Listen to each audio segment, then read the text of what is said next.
दोस्तों आज के इस वीडियो में बात करेंगे एक और अपकमिंग आईपीओ के बारे में। यह आईपीओ है श्रीजी शिपिंग ग्लोबल का आईपीओ। आईपीओ कल से ही ओपन होने वाला है, तो चलिए जानते हैं कि कंपनी क्या काम करती है, इसके फाइनेंशियल कैसे हैं, ग्रे मार्केट में इसका प्रीमियम किस प्राइस के ऊपर ट्रेड कर रहा है और इससे कितना प्रॉफिट हो सकता है, आईपीओ में अप्लाई करना चाहिए या फिर नहीं करना चाहिए। वैसे वीडियो सिर्फ और सिर्फ एजुकेशनल पॉइंट ऑफ व्यू से बनाई जा रही है, तो ये वीडियो किसी भी तरह का रिकमेंडेशन नहीं है। कहीं भी अप्लाई करना है नहीं करना है तो ये आपका अपना डिसीजन होना चाहिए। तो चलिए वीडियो को शुरू करते हैं। तो पहले आईपीओ के डिटेल्स को देख लेते हैं। तो आईपीओ 19 अगस्त को यानी कि कल से खुलने वाला है और 21 अगस्त को क्लोज होगा। फेस वैल्यू 10 रुपये पर शेयर है। बुकिंग प्राइस 252 है और आईपीओ में 58 शेयर्स का लॉट रखा गया है। आईपीओ 410 करोड़ का है, तो ये भी छोटा आईपीओ है। अब कोई छोटा आईपीओ आता है तो उसके कारण उसमें बढ़िया डिमांड आती है, तो ये इसमें एक प्लस पॉइंट है। पूरा का पूरा आईपीओ फ्रेश इशू का आईपीओ है। ये मेन बोर्ड आईपीओ है। कंपनी बीएससी और एनएससी के ऊपर लिस्ट होगी। आईपीओ में रिजर्वेशन पोर्शन को देखें तो क्यूआईबीएस के लिए इस आईपीओ में 50% का पोर्शन है, रिटेलर्स के लिए 35% और एचएनआईएस के लिए 15% का पोर्शन दिया गया है। वैसे तो आईपीओ एंकर इन्वेस्टर्स के लिए आज ही ओपन हो चुका है, लेकिन अभी इसकी एंकर लिस्ट नहीं आई है, तो इसकी एंकर लिस्ट आती है तो मैं आपके साथ शेयर करूंगी। अब कंपनी के बिजनेस को देखें तो कंपनी 1995 में इनकॉर्पोरेट हुई है, यानी कि कंपनी को काम करते हुए करीब 30 साल होने वाले हैं। ये जो कंपनी है ये एक शिपिंग और लॉजिस्टिक कंपनी है जो कि ड्राई बल्क कार्गो के अंदर डील करती है, यानी कि स्पेशलाइज्ड शिपिंग सर्विसेज प्रोवाइड करती है।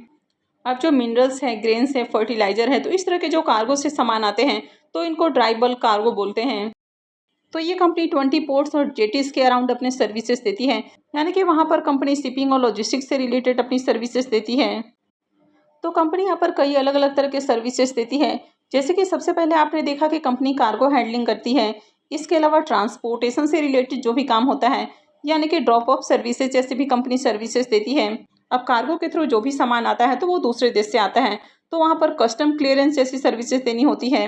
इसके अलावा कई सारे इक्विपमेंट्स हैं, जैसे कि लोडिंग अनलोडिंग के दौरान कई सारे इक्विपमेंट्स यूज़ किए जाते हैं, तो कंपनी उनको रेंट पर भी देने का काम करती है।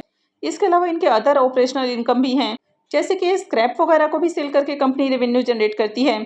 फाइनेंशियल 25 तक ये कंपनी 80 से ज़्यादा जो वेसल्स हैं, यानी कि जो जहाज हैं, तो उनका फ्लीट ऑपरेट करती है, यानी कि उनका बेड़ा संचालन करती है। और कंपनी के पास 370 से भी ज़्यादा अर्थ मूविंग मशीन्स हैं, यानी कि यहाँ पर काफ़ी अलग अलग तरह के इक्विपमेंट्स और जो मशीनरीज हैं वो देखने को मिल जाती हैं, जो कि शिपिंग और लॉजिस्टिक में काम आते हैं, यानी कि लोडिंग और अनलोडिंग के दौरान कई जगह उनका यूज़ किया जाता है। तो ये कंपनी अलग अलग सेक्टर्स के जो कस्टमर्स हैं उनको अपने सर्विसेज देती है, जैसे कि ऑयल और गैस सेक्टर है, एनर्जी है, एफएमसीजी है और मेटल सेक्टर है, तो कंपनी इनको अपने सर्विसेज देती है। तो कंपनी की अगर ओवरऑल बिजनेस को देखें तो बढ़िया बिजनेस है। कंपनी के फाइनेंशियल को देखें तो कंपनी ने 3 सालों का फाइनेंशियल पेश किया है, जिसमें फाइनेंशियल 23, 24 और 25 का कंप्लीट फाइनेंशियल है। कंपनी के एसेट को देखें तो फाइनेंशियल 23 में एसेट 600 करोड़ है, 24 में बढ़ के 610 करोड़ और फाइनेंशियल 25 में 758 करोड़ का एसेट है, तो एसेट बढ़ा है।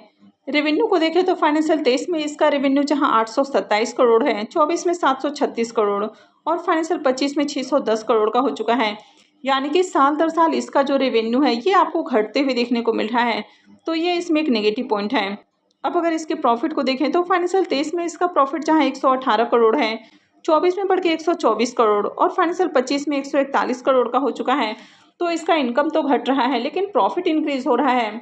अब ये यहाँ पर थोड़ा सा मिसलीडिंग डेटा देखने को मिल रहा है कि इसका इनकम घट रहा है लेकिन प्रॉफिट इंक्रीज हो रहा है। अब हो सकता है कि कंपनी ने प्रॉफिट मार्जिन के ऊपर काम किया होगा।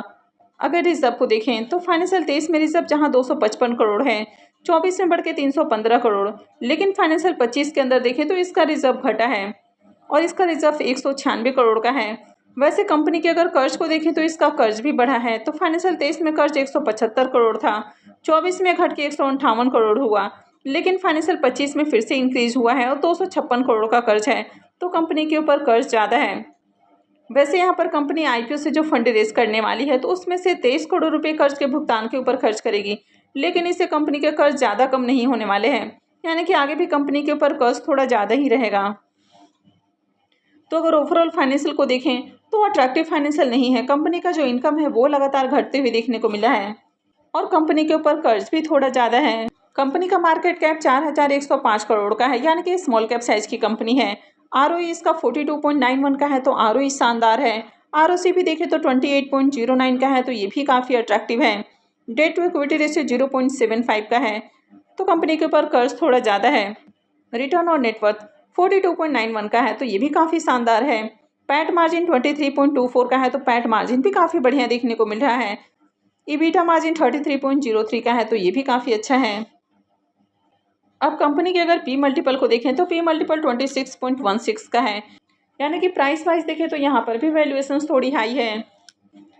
आईपीओ के ऑब्जेक्टिव की बात करें कि कंपनी आईपीओ से जो फंड रेज करेगी तो उसको कहाँ यूज़ करने वाली है, तो 251 करोड़ रुपए कंपनी एक्विजिशन के ऊपर खर्च करने वाली है, यानी कि ड्राई बल्क कैरियर के एक्विजिशन के लिए खर्च करेगी।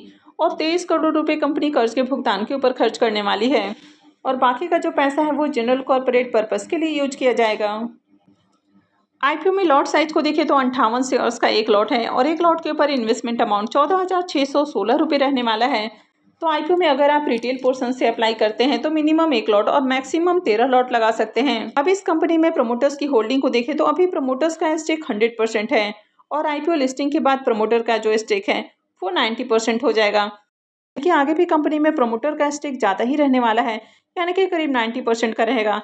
तो कंपनी मार्केट में लिस्ट होने के बाद ओएफएस ला सकती है, क्योंकि रूल्स के अकॉर्डिंग कंपनी के प्रमोटर्स को अपनी जो होल्डिंग है वो 3 सालों के अंदर 75% तक करना होगा।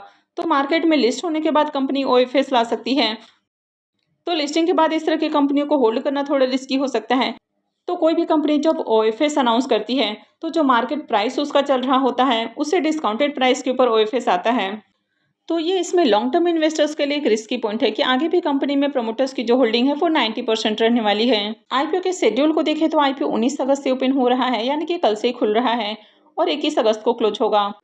अलॉटमेंट डेट 22 अगस्त है, रिफंड डेट 25 अगस्त, क्रेडिट डेट भी 25 अगस्त है, और आईपीओ की लिस्टिंग 26 अगस्त को होने वाली है। तो चलिए अब इसके प्रीमियम को भी देख लेते हैं। अब इसके प्रीमियम को देखें तो इसका प्रीमियम 30 रुपये के ऊपर ट्रेड कर रहा है। आईपीओ में 58 शेयर्स का लॉट है, यानी कि एक लॉट से 1740 रुपये करीब प्रॉफिट की उम्मीद है। प्रीमियम इसका 12% के राउंड ट्रेड कर रहा है, तो प्रीमियम बहुत अट्रैक्टिव देखने को नहीं मिल रहा है। वैसे कंपनी के बिजनेस और फाइनेंशियल को देखें तो ओके फाइनेंशियल है। इसके फाइनेंशियल में एक चीज़ नेगेटिव है कि कंपनी का जो रेवेन्यू है ये लगातार घटते हुए देखने को मिला है, और कंपनी के ऊपर कर्ज भी थोड़ा ज़्यादा है। वैसे आईपीओ के साइज को देखें तो ज़्यादा बड़ा आईपीओ नहीं है, 410 करोड़ का आईपीओ है, छोटे साइज का आईपीओ है। अब छोटे साइज के आईपीओ में जनरली आपको डिमांड देखने को मिल जाती है, लेकिन कल से मार्केट में एक साथ 4 आईपीओ भी ओपन हो रहे हैं, तो किसी भी आईपीओ में बहुत हाई डिमांड आपको देखने को नहीं मिलेगी। कहीं ना कहीं जो डिमांड है वो सारे आईपीओ में बटने वाली है। तो इसके कारण जैसे आप देखते हैं कि बाकी के समय में जब छोटा कोई आईपीओ आता है तो उसमें बहुत अच्छी डिमांड रहती है, तो उस तरह की डिमांड यहाँ पर हो सकता है कि देखने को नहीं मिले।